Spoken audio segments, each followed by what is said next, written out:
I work as a cashier at a small local market in town, one of those places that sells a bit of everything. I've been working there for a few months now, just trying to scrape together some extra cash. But that day something happened that left this pit in my stomach I still can't shake off. It all started when I began noticing something strange about Jonas, one of the stock clerks. He's always been quiet, the kind of guy who only says what's necessary to get the job done. But he had this unsettling habit of making random comments about customers, like he personally knew them or something. At first, I thought it was just a weird coincidence, but then I realized the things he said were way too specific to be guesses or casual observations. For example, there was this one time when an older lady came in to buy headache medicine, and out of nowhere, Jonas muttered, loud enough for me to hear, "That Maria's been having a hard time because of her daughter, huh? The one who left her husband and disappeared weeks ago." The woman hadn't said a word about any of that. She was just quietly paying for her stuff. Then there was this college kid who came in to grab a pack of cookies, and Jonas leaned over and whispered to me, "That guy owes money to the loan shark down the street. He's not going to last long." It wasn't just creepy. It was impossible for him to know these things just by looking at people. Every comment he made got more detailed and disturbing than the last. That's when I decided I had to confront him about it, and I did it that same day. I caught Jonas during his break, which he usually spent alone in the storage room organizing boxes. I knocked on the doorframe to get his attention and tried to sound casual when I asked him how he knew so much about the customers. His reaction wasn't what I expected at all. At first he just stared at me like I'd caught him doing something wrong, but then his face shifted into this cold, almost amused smirk. "You don't want to know," he said, his voice low and steady, like he was warning me instead of answering my question. It sent chills down my spine because it didn't feel like a joke or an exaggeration. It felt real, like he genuinely knew something dark and heavy. Before I could push further, he stepped closer, lowering his voice even more. "Mean it," he said, locking eyes with me. "You don't want to see what I've seen in the back room." The way he said it made my blood run cold. Back room? What back room? Our store didn't have some secret area where anything unusual could happen. We were just a small market. But the certainty in his tone made me doubt myself. Was there something hidden from the rest of us? Something only he had access to? My mind raced with possibilities, none of them good. I wanted to ask more, but the look in his eyes stopped me dead in my tracks. It was like he was daring me to dig deeper, knowing full well I wouldn't like what I found. I tried to brush it off after that, telling myself Jonas was probably messing with me or just trying to sound mysterious for no reason. But the more I thought about it, the more his words stuck in my head. That night, after my shift ended, I couldn't stop glancing at the storage room as I locked up. It was stupid, really. There wasn't anything special about it, just shelves, stacked with canned goods and cleaning supplies. Still, something felt off, like maybe I hadn't been paying attention before. So against my better judgment, I decided to take one last look inside before heading home. The door creaked open, and the air smelled musty, like cardboard and dust. At first glance, everything seemed normal, but then I noticed a small wooden door tucked away in the corner, almost hidden behind a pile of boxes. A door I'd never seen before. My heart started pounding as I walked over to it. It didn't have a lock, just a rusty handle that turned easily when I twisted it. Behind the door was a narrow staircase leading down into darkness. My stomach churned, and every instinct screamed at me to turn back, but curiosity got the better of me. I grabbed a flashlight from the shelf and flicked it on, shining the beam down the stairs. The light revealed damp walls covered in peeling paint and an overwhelming smell of mildew. At the bottom, there was another door, this one heavier and metal with scratches all over its surface. For a second, I thought I heard faint noises coming from the other side, muffled voices or maybe shuffling feet, but I couldn't be sure. Whatever was down there, it wasn't supposed to be. I stood frozen at the top of the stairs, clutching the flashlight so tightly my knuckles turned white. Part of me wanted to bolt out of there and never look back, but another part, the stubborn, stupid part, needed to know what was behind that metal door. I took a deep breath and forced myself to descend the stairs, each step creaking under my weight like it was trying to warn me too. The closer I got to the door, the louder those muffled sounds became. They weren't voices anymore. They sounded more like whimpering or sobbing. My hands were shaking by the time I reached the bottom, and for a moment I just stared at the scratched-up surface of the door, debating whether or not I should open it. Then I noticed something scrawled across the metal in black marker. "Don't let them see you." Whoever had written it hadn't bothered to make it neat. It looked frantic, like someone had scribbled it in a hurry. Before I could think twice, the doorknob started rattling from the other side. My whole body went rigid, and I swear my heart skipped a beat. Whoever or whatever was in there wasn't supposed to be coming out. Panic hit me like a freight train, and I stumbled backward, nearly dropping the flashlight. That's when I heard Jonas's voice echo in my head again. "You don't want to see what I've seen in the back room." Suddenly his words didn't feel like a threat. They felt like a lifeline. Without thinking, I turned and bolted up the stairs as fast as I could, slamming the wooden door shut behind me. I didn't stop running until I was outside, gasping for air in the cold night. But even then, I couldn't shake the feeling that I'd left something or someone down there. The rest of the night was a blur. I drove home on autopilot, my hands gripping the steering wheel so tight they cramped. Every shadow outside my car window made me jump, and every sound, tires crunching gravel, branches scraping against the roof, felt like it was coming from inside my head. When I finally got home, I locked the doors and windows twice, even though I live in a quiet neighborhood where nothing ever happens. Still, sleep didn't come easy. Every time I closed my eyes, I could picture that metal door rattling, hear those faint whimpers echoing in my mind. By morning, I'd convinced myself it was all just some twisted prank Jonas was pulling to mess with me. But deep down, I knew better. Something about that basement wasn't right, and whatever was behind that door wasn't human, or at least not anymore. The next day, I called out sick. I couldn't face going back to work, not after what I'd seen, or almost seen. Instead, I spent hours online, trying to dig up anything suspicious about the store or its employees. That's when I found an old news article from 5 years ago about a missing person case. A teenage girl had disappeared near the area, and witnesses claimed she was last seen shopping at the same market where I worked. The case went cold, but one detail jumped out at me. Her mother said she'd gone into the store to buy snacks and never came out. At the time, everyone assumed she ran away or got kidnapped somewhere else, but now I wasn't so sure. What if she'd walked into the wrong part of the store? What if she'd ended up behind that metal door? By the time evening rolled around, I couldn't sit still. My brain kept replaying everything. The whispers behind the door, Jonas's cryptic warnings, that damn article about the missing girl. It was eating me alive. I knew I had to talk to someone, but who would believe me?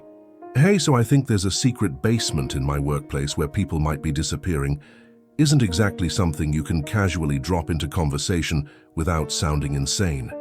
Still, I couldn't just ignore it, so I did the only thing I could think of. I called an old friend who used to work at the store before moving out of town. His name's Renato, and though we weren't super close, he knew the place inside and out.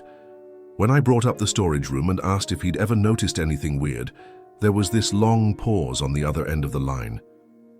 "You didn't go poking around back there, did you?" he finally asked, his voice low and urgent. That's when I realized he knew something. I begged him to tell me what was going on, but he dodged most of my questions.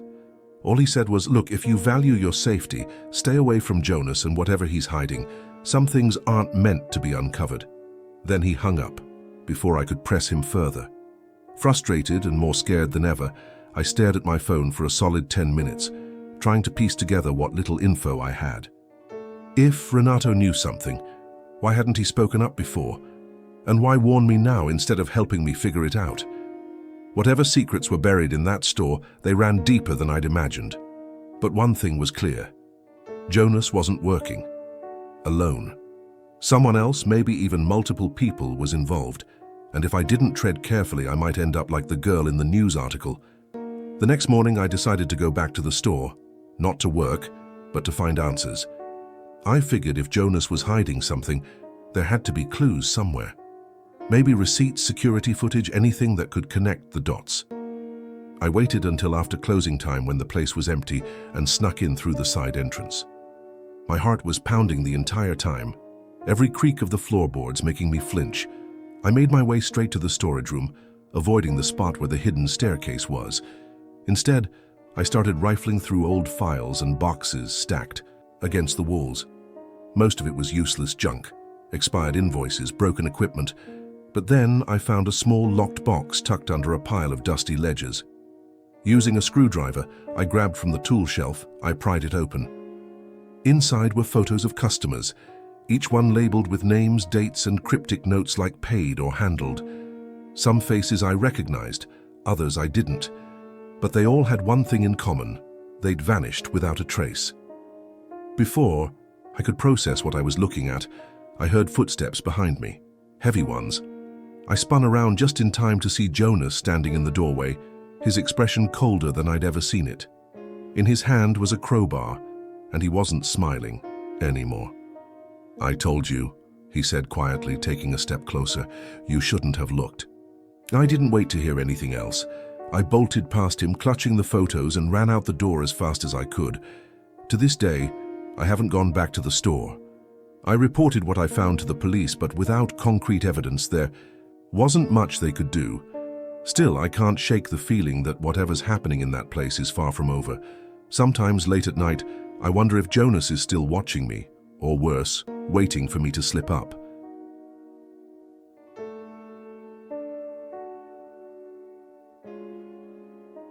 It was supposed to be just another routine closing shift at the Dollar Tree, where I've been managing for the past year.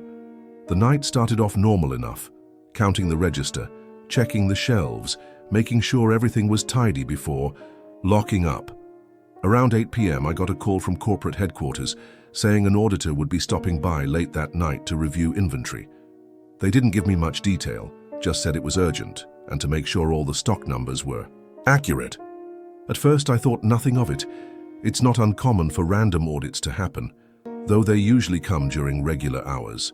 Still, I stayed late to prep everything, double-checking receipts and organizing the back room so it'd look presentable if anyone showed up.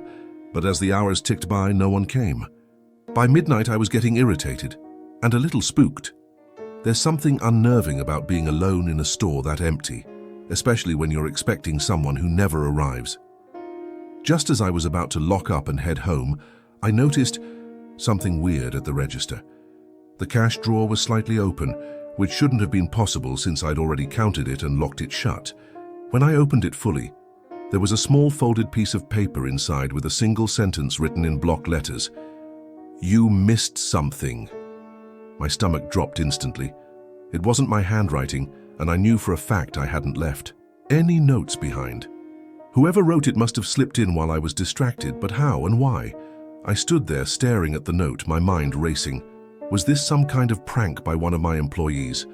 None of them seemed like the type to pull something like this, but I couldn't rule it out. Still, the timing was too weird, right after corporate called about the auditor who never showed up.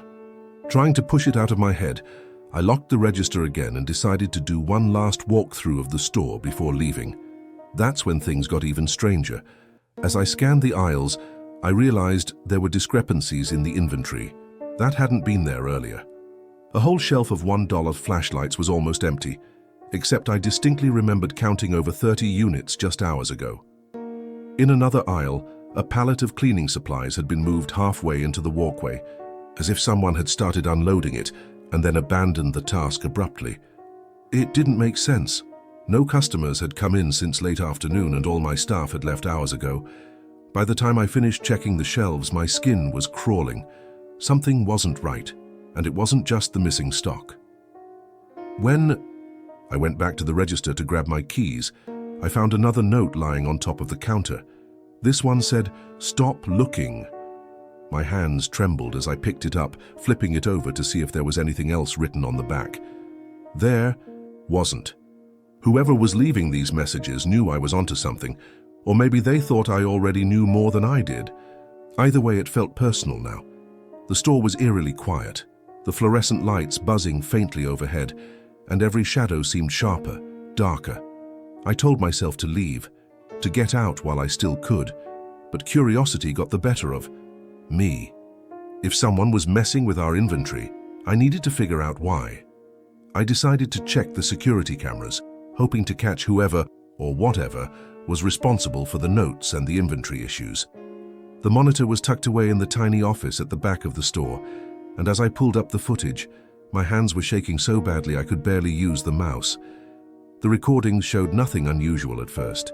Empty aisles, the occasional flicker of a light, and me moving around doing closing tasks. But then I noticed something odd. Around 11 p.m., right when I'd been double-checking stock near the registers, there was a brief moment where the camera feed cut out entirely, for exactly 3 minutes. When the video resumed, everything looked the same, except the angle of the cleaning supply pallet had changed, and the flashlight shelf was noticeably emptier. Whoever did it knew exactly where the blind spots were because they never once appeared on screen. What scared me most wasn't just that someone had tampered with the stock. It was that they somehow manipulated the cameras too. That's when I heard it. A faint scraping noise coming from the back room. At first I told myself it was probably just the building settling or maybe a box falling over. But the sound didn't stop. It grew louder, sharper, like something heavy being dragged across the floor. My pulse quickened as I grabbed a baseball bat we kept behind the counter for safety, mostly for show, and cautiously made my way toward the storage area. The door was slightly ajar, which sent another jolt of panic through me. I was sure I'd closed it earlier. I pushed it open slowly, half expecting to see someone standing there. Instead, all I found was more chaos. Boxes scattered everywhere, their contents spilled across the floor, and another note taped to the wall above the mess. This one simply read, "Leave now."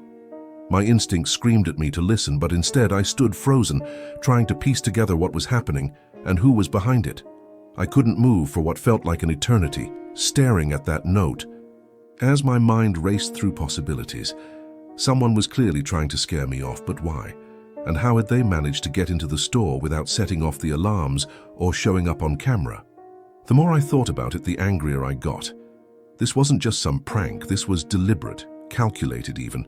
Whoever was doing this knew the layout of the store inside and out, and they seemed hell-bent on making sure I didn't dig any deeper. But the problem with being scared is that it can make you reckless. Instead of leaving like the note demanded, I grabbed my phone and started snapping pictures of everything. The disarray in the back room, the notes, the nearly empty shelves. If nothing else, I wanted proof that something strange was going on. As I crouched down to photograph a pile of toppled boxes, I caught a glimpse of something shiny poking out from underneath one of them. It looked like a name tag. Not one of ours, though. It belonged to another Dollar Tree location, but the employee listed on it had a name I recognized, Marcus Hale. He used to work here years ago before disappearing without explanation. Corporate never gave us answers about what happened to him, and honestly, after a while, we stopped asking. My hands trembled as I held the name tag, dread pooling in my stomach. Could Marcus be involved in whatever was happening tonight? Or was his name just being used to send a message? Before I could think too hard about it, I heard footsteps, slow, deliberate ones coming from somewhere behind me. My breath hitched, and I spun around, gripping the bat tighter. The storage room was empty, but the sound was unmistakable. It was getting closer. "Who's there?" I called out, my voice cracking despite my best effort to sound firm. There was no response, only silence followed by the faintest rustle of fabric, like someone shifting their weight nearby. That's when I realized I wasn't alone, and whoever was watching me had no intention of staying hidden anymore. The footsteps stopped abruptly, and for a moment, all I could hear was my own ragged breathing. I backed up slowly, keeping the E. Bat raised in front of me like some amateur baseball player ready to swing. My eyes darted around the dimly lit storage room, searching for any sign of movement. The overhead light flickered once, then twice, casting eerie shadows that danced along the walls. That's when I saw it. A figure standing just outside the doorway, partially obscured by the frame. They weren't wearing a uniform or anything that identified them as staff, but something about their posture felt familiar, almost taunting. "You shouldn't have come back," they said, their voice low and distorted, like they were trying to disguise it. My blood ran cold. Back? What did they mean by back? Before I could respond, The figure stepped forward slightly, revealing a flash of silver in their hand. It looked like a pair of scissors, or maybe a small knife. Whatever it was, it glinted menacingly under the flickering light.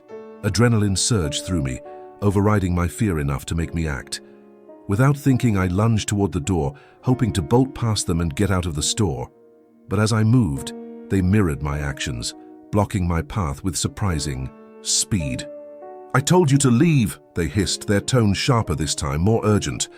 For a split second, our eyes met, and I swear I recognized them, or at least I thought I did. Their face was partially shadowed, but there was something about the shape of their jaw, the way they tilted their head. It reminded me of Marcus. The name tag suddenly felt heavier in my pocket, like it was burning a hole through the fabric. "Marcus?" I whispered, half hoping I was wrong.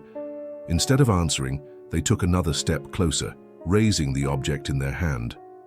That's when I realized I wasn't going to get answers tonight, at least not without risking my life. Summoning every ounce of courage I had left, I swung the bat blindly in their direction, hearing a dull thud as it connected with something solid.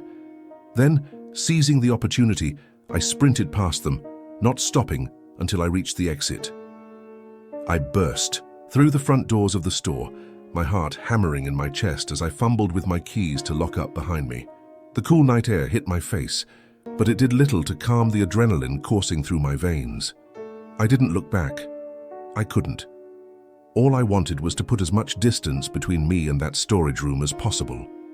As I practically dove into my car and locked the doors, I glanced at the store one last time.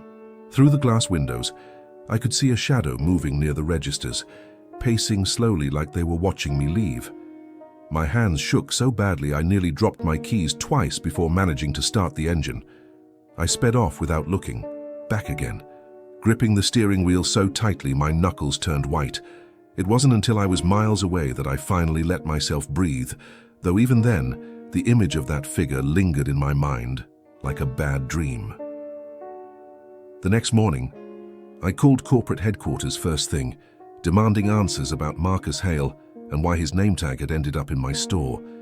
They were evasive at first, brushing me off with vague responses about former employees and internal matters.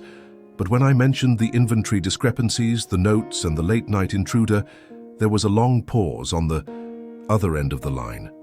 Finally, someone promised to send over a team to investigate, but when they arrived later that day, the store was spotless. Every shelf was fully stocked, every box neatly stacked in the storage room. Even the security. Footage from the previous night had been wiped clean. Whoever had broken in, or whoever Marcus really was, they'd covered their tracks perfectly. To this day, no one has given me a straight answer about what happened, but whenever I walk past a Dollar Tree now, I can't help but wonder if other managers have found strange notes tucked under their registers, or if they've seen the same shadowy figure waiting for them in the back room.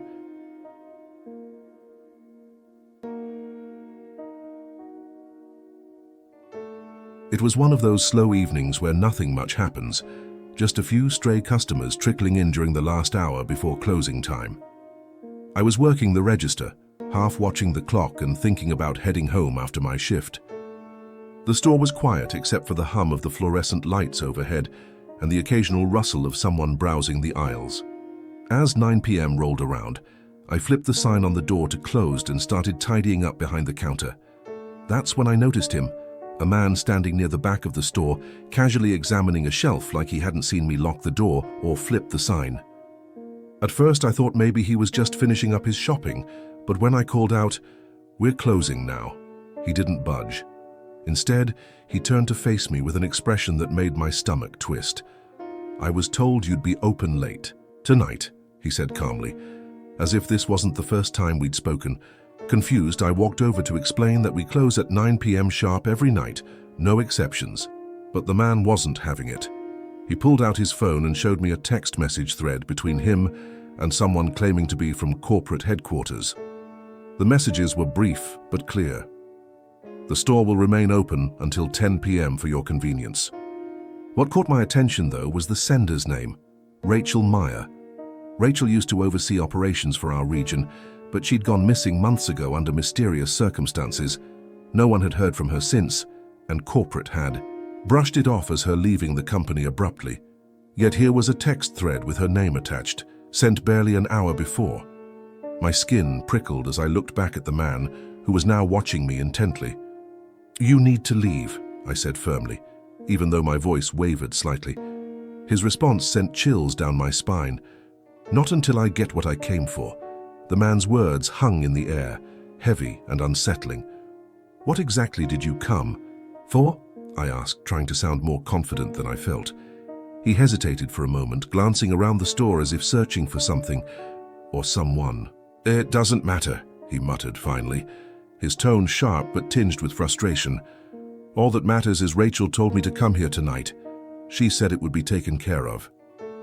His insistence on Rachel's name made my stomach churn. Even more, how could this guy have texts from her when she'd vanished without a trace? And why would he think we'd stay open late just because of some cryptic message? I took a step back toward the register, keeping enough distance between us while subtly checking the security cameras out of habit. To my relief, they appeared to be working fine, though I doubted footage of this encounter would explain anything. Still, having proof felt better than nothing. "Look," I said carefully, "I don't know who gave you those instructions, but Rachel isn't with the company anymore. You should go." For a second, I thought he might actually listen.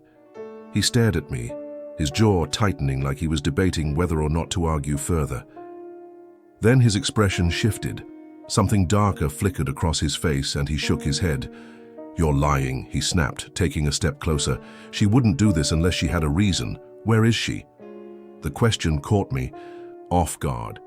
It wasn't just demanding, it was desperate, almost panicked. This wasn't about staying late for convenience anymore. It was personal. Whatever connection he had to Rachel, it ran deeper than I wanted to understand. My pulse quickened as I realized he wasn't going to leave quietly, not until he got answers or found whatever he was looking for. I held my ground, even though every instinct was screaming at me to grab the phone and call security or the police. But something about the man's demeanor stopped me from escalating things too quickly. He didn't seem violent, just unhinged. Like he was clinging to the idea that Rachel had set this up for him, and nothing I said could convince him otherwise. "Listen," I tried again, softer this time, hoping to de-escalate the situation. "Rachel disappeared months ago. No one knows where she is, not even corporate. If you're trying to reach her, you need to talk to them, not me." For a moment, he just stared at me, his eyes narrowing as if he was trying to decide whether or not I was telling the truth. Then, without warning, he turned away and started walking deeper into the store. "Hey!" I called after him, panic rising in my chest. "You can't just wander around in here. You need to leave." He ignored me completely, heading straight for the back corner where we kept seasonal items and clearance bins. That's when I noticed something strange. He seemed to know exactly where he was going. His movements were deliberate, like he'd been here before, or like someone had given him specific directions. When he reached the far wall, he stopped and began scanning the shelves with an intensity that made my skin crawl. Whatever he was searching for, it clearly wasn't random. I grabbed the store's emergency flashlight from behind the counter. It doubled as a self-defense tool and cautiously followed him, keeping my distance. "What are you looking for?" I demanded, clutching the flashlight tightly. He glanced over his shoulder, his expression unreadable. "Something she left for me," he said cryptically. Before I could ask what that meant, he crouched down and started rummaging through a bin labeled miscellaneous returns. My heart sank as I realized he wasn't leaving anytime soon, not until he found whatever Rachel had supposedly hidden here. The longer I watched him dig through the bins, the more uneasy I became. This wasn't just some guy who'd been given bad information. It felt like he was playing out a script only he understood. And then it hit me. What if Rachel had left something here? Corporate had never explained why she disappeared so suddenly, and rumors always swirled about her being involved in something shady before she vanished. Could this man be connected to whatever secrets she'd taken with her? My mind raced as I weighed my options. Calling the police seemed like the obvious choice, but part of me hesitated.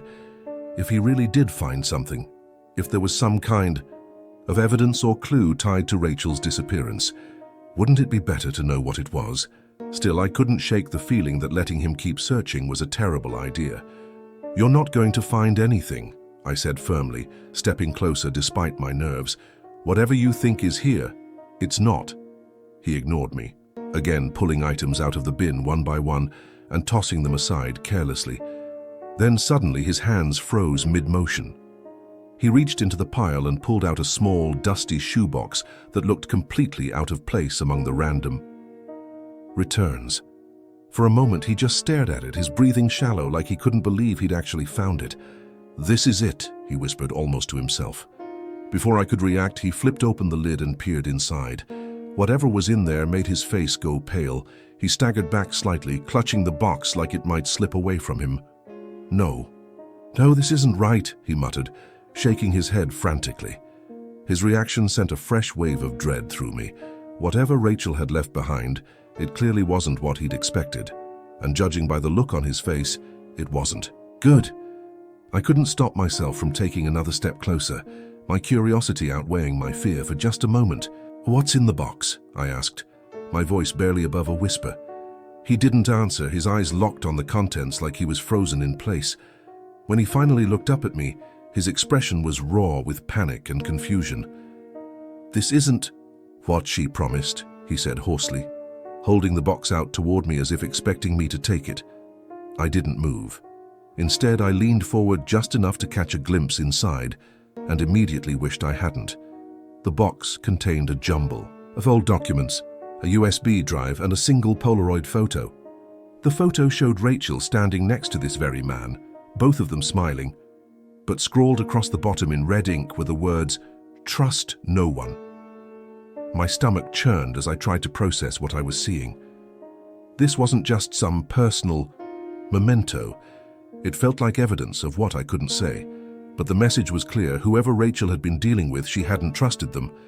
Before I could ask any more questions, the man suddenly snapped out of his daze. He shoved the box back into the bin, scattering its contents as if trying to erase what he'd seen.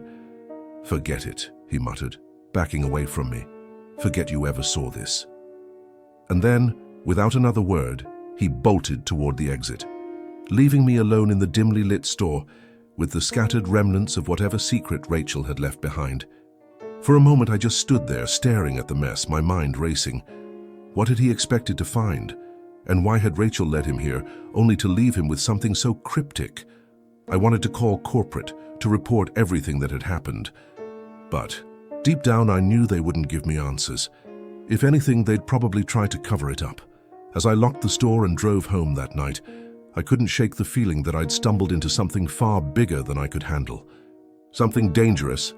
The next morning I called corporate headquarters first thing, though I wasn't sure what I expected to accomplish.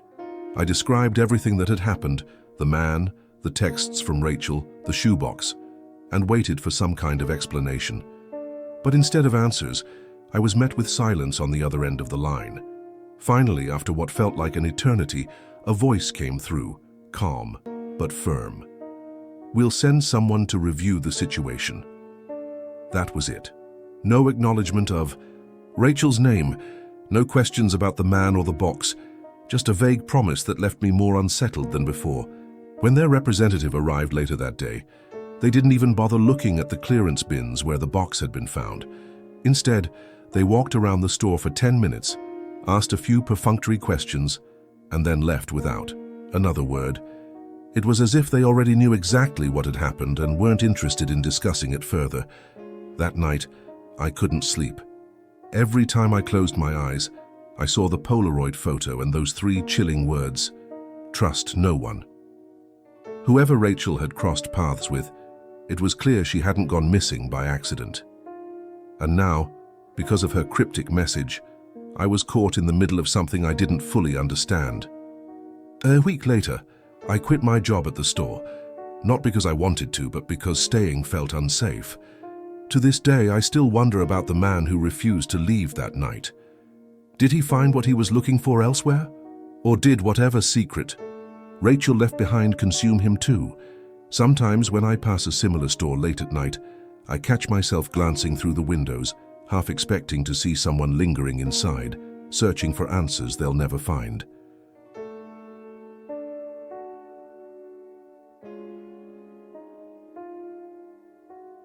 It all started with a string of strange break-ins at the Dollar Tree, where I've been working for the past year. At first, it seemed like your typical burglary, someone smashing the glass door late at night and sneaking in after hours. But here's the thing, nothing was ever stolen.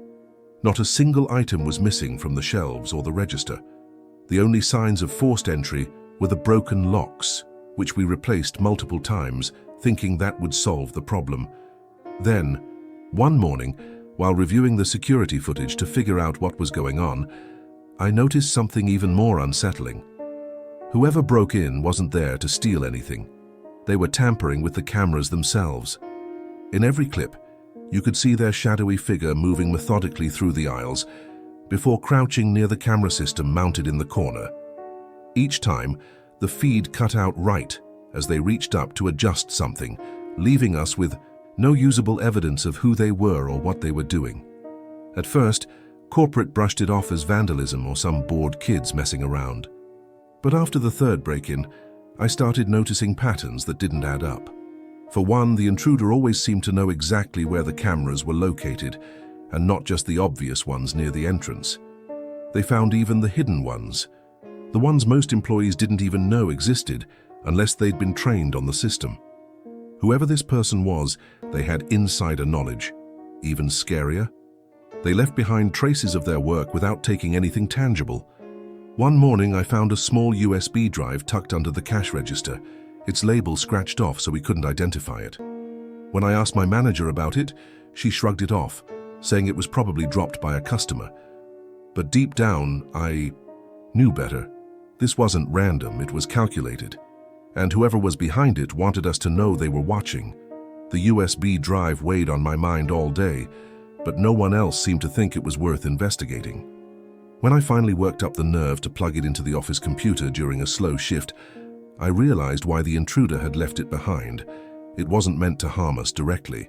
The drive contained a single file, a grainy video clip pulled from our own security footage.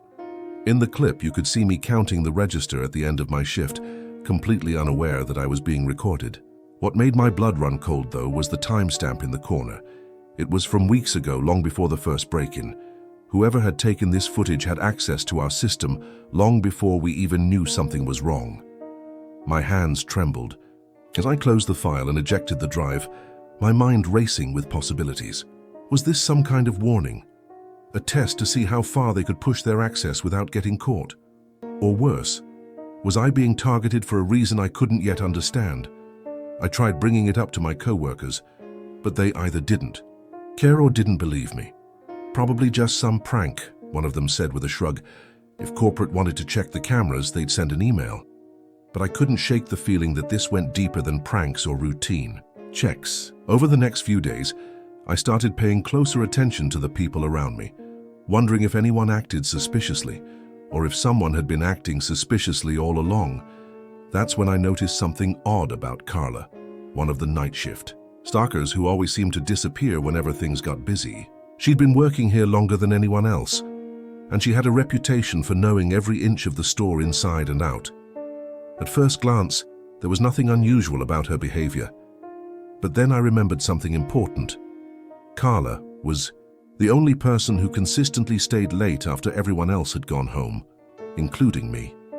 Every time there was a break-in, she'd already clocked out hours earlier, leaving no alibi to confirm her whereabouts. The more I thought about Carla, the more uneasy I became. It wasn't just her late-night habits, it was the way she always seemed to know things before anyone else did. Like when corporate announced surprise audits or changes to our inventory system. She'd already have insider knowledge, almost as if she'd been briefed ahead of time. At first I chalked it up to experience. She'd worked there forever, so maybe she just had a knack for predicting patterns. But now, with the break-ins and the USB drive, those little details felt sinister instead of convenient.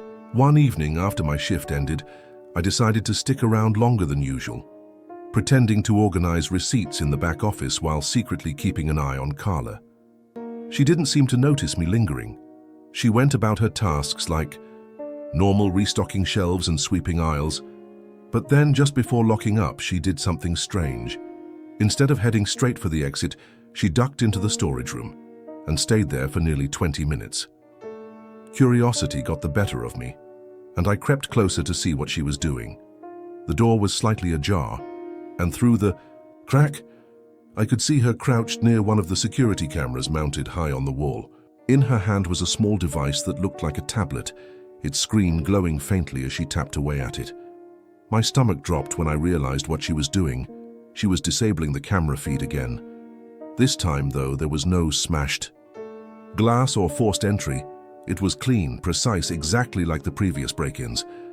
My heart pounded in my chest as I debated whether to confront her right then and there. Before I could make up my mind, she stood up abruptly and glanced toward the doorway where I was hiding. Panicking, I stepped back into the shadows, holding my breath as she exited the storage room and locked up behind her without saying a word. As soon as I heard her car pull out of the parking lot, I rushed to check the camera system myself. Sure enough, the footage from the past hour had been wiped clean. I didn't sleep that night. Every time I closed my eyes, I pictured Carla crouched under the camera, her face illuminated by the glow of that tablet. What was she hiding?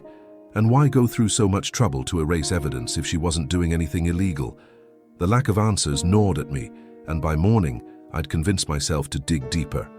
During my next shift, I used my break to sift through old employee records in the office, hoping to find something, anything, that might explain Carla's behavior. That's when I stumbled across an archived email chain between her and someone at corporate. At first glance, it seemed harmless enough. Updates about store performance, inventory requests, the usual stuff. But buried near the bottom of the thread was a message with a subject line that stopped me cold. Camera access approval. Attached to the email was a list of login credentials for our security system, and Carla's name was on it. Not only did she have authorized access, but she'd requested it months before the first break-in occurred. At this point, I didn't know what to think. On one hand, having access didn't necessarily mean she was involved in the tampering, but it sure didn't look good either. Before I could decide my next move, I heard footsteps approaching the office. Thinking quickly, I minimized the window and pretended to count receipts again. To my relief, it was just Marcus, another co-worker, stopping by to grab some supplies. Still, the close call left me rattled. If anyone found out I was poking around like this, especially Carla, I didn't want to imagine what might happen. By the end of my shift, I resolved to take matters into my own hands. I copied the email onto a flash drive and slipped it into my pocket, determined to show it to someone who could make sense of everything. But as I locked up the store that night, I couldn't shake the feeling that I was being watched. When I glanced over my shoulder, the parking lot was empty, but the hair on the back of my neck stood up anyway. Whoever was behind this knew I was getting too close, and they weren't going to let me expose them without a fight. The next day, I called corporate headquarters, hoping they'd take my concerns seriously. When I explained what I'd found, the USB drive, the tampered footage, Carla's suspicious behavior, they promised to send someone to investigate. But their tone felt off, almost dismissive, like they already knew more than they were letting on. By the time their representative arrived later that week, I was starting to second-guess myself. Maybe I'd blown everything out of proportion. Maybe Carla really was just following protocol. Still, I handed over the flash drive and recounted everything I'd witnessed, hoping for answers. The investigator listened silently, jotting down notes but offering no reassurance. When I finished, he simply said, "We'll look into it," before leaving as abruptly as he'd come. That night, I waited anxiously for some kind of resolution, but none came. Instead, things got worse. 2 days later, Carla didn't show up for her shift. When I asked about her, management claimed she'd quit unexpectedly without explanation. Her locker was cleared out, her name removed from the schedule, and within hours, it was like she'd never existed. The investigator never followed up, and corporate stopped returning my calls altogether. Even the security cameras seemed to have reset themselves. Any gaps in the footage were gone, replaced with seamless recordings that showed nothing unusual. It was as if the entire incident had been erased. To this day, I can't shake the feeling that Carla wasn't working alone, and that whoever she was covering for is still out there, watching and waiting. Sometimes late at night, I wonder if they're planning another visit, and whether I'll be ready when they do.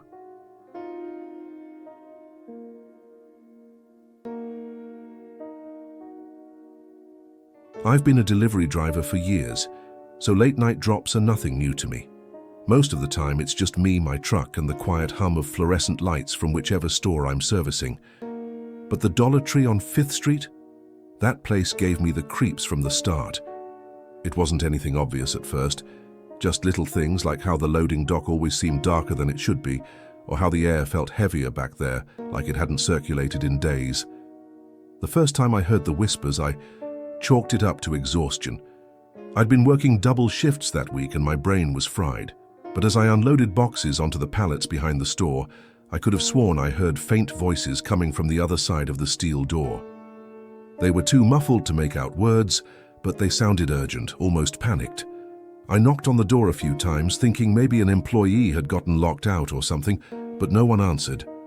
When I finished my drop and drove away, I told myself it was just my imagination, or maybe wind whistling through the cracks in the wall. The second visit is when things got weird. Same late-night routine, pull up, unload, knock on the door to let them know the delivery's here. Only this time, when I leaned against the steel door to listen, the whispers stopped abruptly, like whoever or whatever was on the other side knew I was there. My skin prickled, but I shook it off and went back to work. As I stacked the last box, I noticed something odd tucked under the edge of the pallet. A folded piece of paper with my name scrawled across it in blocky handwriting. My stomach dropped as I picked it up. Inside was a single sentence: "You shouldn't have come back." At first, I thought it was some kind of prank by another driver, or maybe even one of the employees messing with me. But the handwriting didn't match anyone I knew, and the message felt personal, like whoever wrote it had been watching me and waiting for me to return. I didn't show the note to anyone. Not my supervisor, not the store manager when they finally opened up the next morning. Something about it felt private, like it was meant only for me. But that didn't stop the unease from settling into my chest like a stone. The words replayed in my mind over and over. You shouldn't have come back. Who had written it?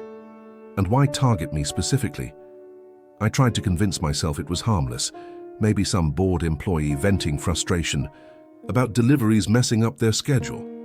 But deep down I knew better. This wasn't random, it was deliberate. When I returned to the same Dollar Tree 2 nights later, I kept an eye out for anything unusual. At first, everything seemed normal. The loading dock was empty, the door locked tight. Then, as I unloaded the last crate, I spotted another piece of paper tucked inside one of the empty bins stacked against the wall. This time the message was shorter but even more chilling. Stop looking. My hands trembled as I read it, glancing around the dark alleyway behind the store. No one was there, but the feeling of being watched was overwhelming. That's when I noticed something else, a strange symbol carved into the side of the steel door. It looked crude, like someone had scratched it in with a knife or screwdriver. 3 interlocking circles forming a triangular shape, with what appeared to be numbers etched faintly inside each circle. 7, 13, 23. I'd never seen anything like it before, and yet it felt significant, like it meant something to whoever was leaving these messages. My instincts screamed at me to leave, to get back in my truck and drive away, but curiosity got the better of me. Pulling out my phone, I snapped a picture of the symbol and sent it to a friend who worked in law enforcement, asking if he recognized it. He texted back almost immediately, "Where did you see this?" His tone was serious, urgent even. For the first time, I wondered if I'd stumbled into something far bigger and far more dangerous than I could handle. I didn't respond to my friend right away. Instead, I stood there in the cold night air, staring at the symbol carved into the door, while my mind raced with possibilities. Was this some kind of gang tag? A warning from someone involved in illegal activity? Or was it something else entirely, something I wasn't supposed to understand? The whispers started again then, faint but insistent, coming from behind the steel door. This time they weren't muffled. I could almost make out words, though they were too distorted to be clear. My pulse quickened as I pressed my ear closer, trying to decipher what they were saying. Then suddenly there was a loud bang, a sharp metallic thud that echoed through the alley. I jumped back, nearly dropping my phone, and turned just in time to see movement near the edge of the building. A shadow darted past, gone before I could get a good look. "Who's there?" I called out, my voice cracking slightly despite my best effort to sound firm. There was no response, only silence, and the lingering feeling that whatever had been watching me was still close by. Panic set in as I quickly finished unloading the rest of the crates, keeping one eye on the shadows around me. When I climbed back into my truck, I locked the doors immediately, even though I was alone in the cab. As I drove away, I checked my rearview mirror constantly, half expecting to see headlights following me. Nothing appeared, but the paranoia stayed with me all the way home. Later that night, after sending my friend a vague explanation about finding the symbol at a delivery stop, he called me directly. His voice was tense as he explained that the symbol matched markings used by certain organized crime groups to mark drop points for stolen goods or contraband. "If you found that," he said, "someone might think you're part of their operation, or worse, a threat to it." His words hit me like a punch to the gut. I wasn't involved in anything illegal, but whoever was using the Dollar Tree as a drop point clearly thought otherwise. And now, thanks to those cryptic messages, they knew exactly who I was. The next night, I almost didn't go back to the Dollar Tree. My friend had begged me to report everything to the police, but something held me back, a mix of fear and curiosity that kept gnawing at me. What if whoever was leaving those messages showed up again? Would they escalate their threats or reveal more about what was going on? Against my better judgment, I decided to make one last drop, telling myself I'd gather as much evidence as possible before walking away for good. When I arrived, the loading dock looked exactly the same, dark, quiet, and eerily deserted. But this time the steel door was slightly ajar, which sent an immediate chill down my spine. Someone had been here recently, and they hadn't bothered to lock up behind them. As I approached cautiously, I noticed another piece of paper wedged into the gap between the door and its frame. This note was different from the others. Instead of a cryptic warning, it contained coordinates scribbled hastily in the same blocky handwriting: 43.0762 degrees N, 89.415.7 degree W. I stared at the numbers, my heart pounding. Whoever was doing this wasn't just messing with me anymore, they were leading me somewhere. The coordinates weren't far from the city limits, pointing to an area known mostly for abandoned warehouses and empty fields. Part of me wanted to ignore it, to leave the note where I found it and never look back. But another part, the stubborn, reckless part, couldn't let it go. If this was connected to whatever illegal activity was happening at the store, maybe following the trail could help me figure out who was behind it. Or maybe it was a trap. I didn't know, and that uncertainty terrified me. Just as I tucked the note into my pocket, I heard footsteps behind me. Heavy ones echoing off the pavement. I spun around, but the alley was empty. Still, the sound lingered, deliberate and slow, like someone was circling me without showing themselves. My breath hitched as I realized I wasn't alone, and whoever was watching me wasn't done yet. I didn't wait to find out who or what was making those footsteps. Grabbing the last crate, I practically threw it onto the pallet and bolted for my truck. My hands fumbled with the keys as I tried to unlock the door, adrenaline pumping. So hard I could barely think straight. As soon as I got inside, I locked the doors and peeled out of the alleyway, glancing frantically at my rearview mirror. For a moment, I thought I saw a figure step into the headlights' glow, a tall silhouette with something metallic glinting in their hand, but then it was gone, swallowed by the darkness. By the time I reached the highway, my heart was racing. So fast I had to pull over just to catch my breath. That's when I noticed something new on the passenger seat, another folded piece of paper that hadn't been there before. With trembling fingers, I opened it. Inside was a single sentence, written in the same blocky handwriting: "You're running out of time." The message hit me like ice water. Whoever this person was, they weren't just watching.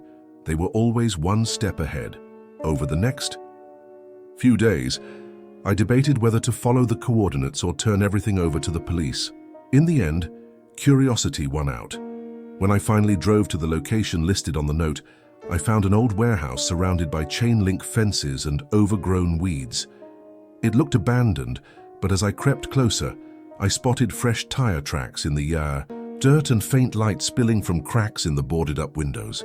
Before I could investigate further, a black SUV roared into view, blocking my path. Two men stepped out, both wearing dark jackets and unreadable expressions. They didn't say a word. They didn't need to. Their presence said enough. I sped, away without looking back, knowing I'd pushed too far. To this day, I can't shake the feeling that whoever is using that Dollar Tree as a drop point knows exactly who I am, and that they're still watching, waiting for me to slip up again.